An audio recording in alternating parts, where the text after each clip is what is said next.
Bonjour à toutes et à tous. La lumière, on a l'impression de bien la connaître. Après tout, c'est ce qui nous permet de voir le monde. Mais, et si je vous disais qu'elle nous joue parfois des tours, que ce que nos yeux perçoivent n'est pas toujours la stricte réalité?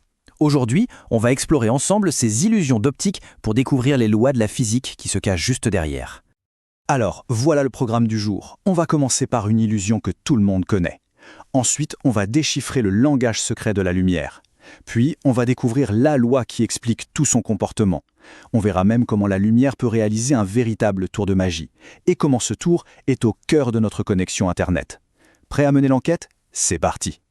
Allez, on attaque avec un grand classique. C'est une expérience que vous avez tous déjà faite, peut-être sans même y penser, juste en buvant un verre d'eau avec une paille. Et voilà la question qui va nous guider. Pourquoi, quand on plonge une paille, une règle ou même une cuillère dans un verre d'eau, on a cette impression bizarre qu'elle est cassée en deux, pile à la surface? Je vous rassure tout de suite, non, ce n'est pas de la magie, et vos yeux vont très bien. C'est un phénomène physique qu'on va décortiquer ensemble. Pour comprendre pourquoi notre paille a l'air brisée, il faut d'abord comprendre comment la lumière se déplace. On peut dire qu'elle a son propre code, ses propres règles du jeu. Et on va les apprendre. Ce phénomène où la lumière semble se tordre ou se plier porte un nom scientifique, la réfraction. C'est le mot-clé d'aujourd'hui. Retenez bien ça. Dès que la lumière passe d'un milieu transparent à un autre, par exemple de l'air vers l'eau, sa trajectoire est déviée. Et c'est cette déviation qui trompe notre cerveau et nous fait croire que la paille est cassée. Regardons ça de plus près. Le rayon de lumière qui arrive sur la surface, on l'appelle le rayon incident. La surface qui sépare les deux milieux, l'air et l'eau, c'est le dioptre. Maintenant, imaginez une ligne imaginaire en pointillé qui est perpendiculaire à cette surface. Ça, c'est l'anormal. C'est notre axe de référence. Et enfin, le rayon qui continue son chemin dans l'eau, mais en étant dévié, c'est le rayon réfracté. Voilà, avec ces 4 termes, on a la base pour tout comprendre. D'accord, mais pourquoi est-ce qu'elle change de direction? Eh bien, c'est parce que la lumière ne voyage pas à la même vitesse partout. C'est un peu comme vous. Imaginez que vous courez sur la plage, sur le sable sec. C'est facile. Maintenant, entrez dans l'eau et essayez de courir. C'est beaucoup plus dur, n'est-ce pas? Vous êtes ralenti. Pour la lumière, c'est exactement la même chose. L'indice de réfraction, qu'on note N, c'est un peu le niveau de difficulté du terrain pour la lumière. Plus cet indice est élevé, plus la lumière est freinée et plus sa trajectoire va être modifiée. Jetez un œil à ces tableaux. Dans le vide, l'indice vaut 1.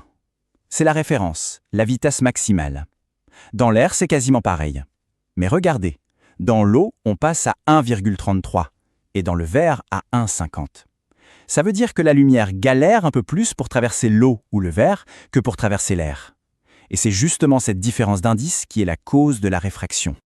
Ce qui est formidable avec la physique, c'est qu'on ne fait pas que constater les choses. On peut les prévoir. Il existe une loi, une formule mathématique, qui nous permet de calculer avec une précision incroyable comment la lumière va être déviée. La voici, la fameuse loi de Snell-Descartes. Bon, je sais, vu comme ça, elle peut faire un peu peur avec ses sinus, mais en vrai, elle est super logique. Elle relie simplement l'indice du premier milieu, N1, et l'angle d'arrivée, I, avec l'indice du deuxième milieu, N2, et l'angle de sortie, R. C'est la recette de cuisine qui nous donne la solution à chaque fois. Alors, concrètement, comment on s'en sert? Imaginons un rayon qui part de l'eau et qui va vers l'air. Première étape, on pose la loi. Ensuite, comme en maths, on va isoler ce qu'on cherche, notre inconnu. Ici, c'est l'angle de sortie R. Et pour finir, on remplace les lettres par les chiffres qu'on connaît, on prend sa calculatrice, et le tour est joué. Et voilà le résultat, 41,7 degrés. Ça veut dire que si un rayon de lumière arrive depuis l'eau avec un angle de 30 degrés, on sait qu'il sortira dans l'air avec un angle de 41,7 degrés. La loi nous a permis de le prédire avant même de faire l'expérience. Vous voyez, la physique, c'est un peu un super pouvoir pour prédire l'avenir. Ok, maintenant qu'on maîtrise cette loi, on va la pousser un peu dans ses retranchements. On va voir ce qui se passe quand on la met à l'épreuve. Et là, vous allez découvrir un phénomène encore plus bluffant. Un vrai tour de passe-passe de la lumière. On a vu que quand la lumière passe de l'eau à l'air, donc d'un milieu plus difficile à un milieu plus facile, l'angle de sortie est plus grand que l'angle d'entrée.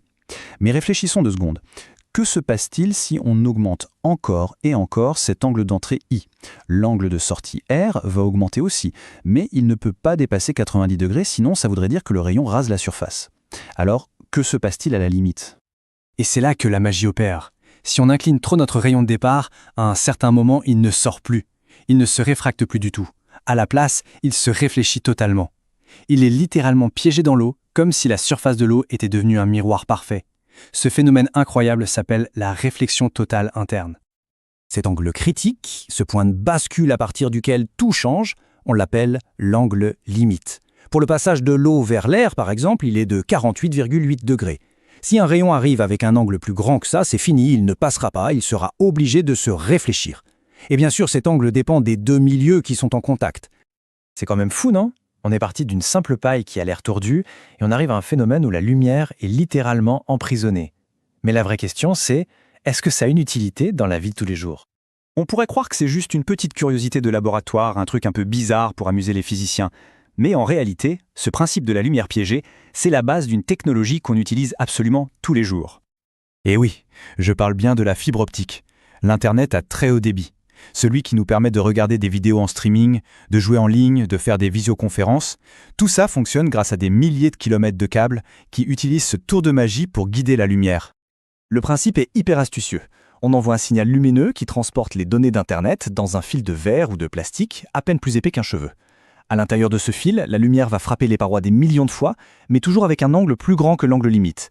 Résultat, elle rebondit sans cesse par réflexion totale interne, elle reste prisonnière et peut voyager sur des centaines de kilomètres sans presque rien perdre comme information.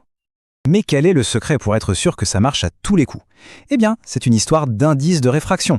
Le cœur de la fibre, là où passe la lumière, est fait dans un matériau qui a un indice de réfraction très légèrement supérieur à celui de la gaine qui l'entoure.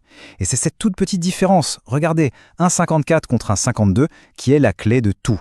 Elle garantit que la lumière frappera toujours la paroi avec le bon angle pour être totalement réfléchie. Bon, alors, si on résume tout ça, on a vu que la lumière est déviée quand elle change de milieu. C'est la réfraction.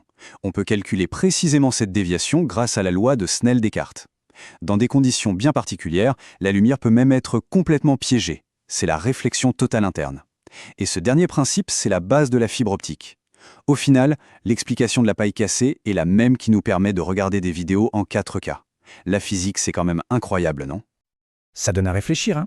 Aujourd'hui, on sait comment piéger et guider la lumière dans un câble, alors imaginez si un jour on arrivait à la courber parfaitement autour d'un objet. Est-ce qu'on pourrait le rendre invisible? C'est une question pour les physiciens de demain, et qui sait, peut-être pour certains d'entre vous. La physique n'a vraiment pas fini de nous surprendre.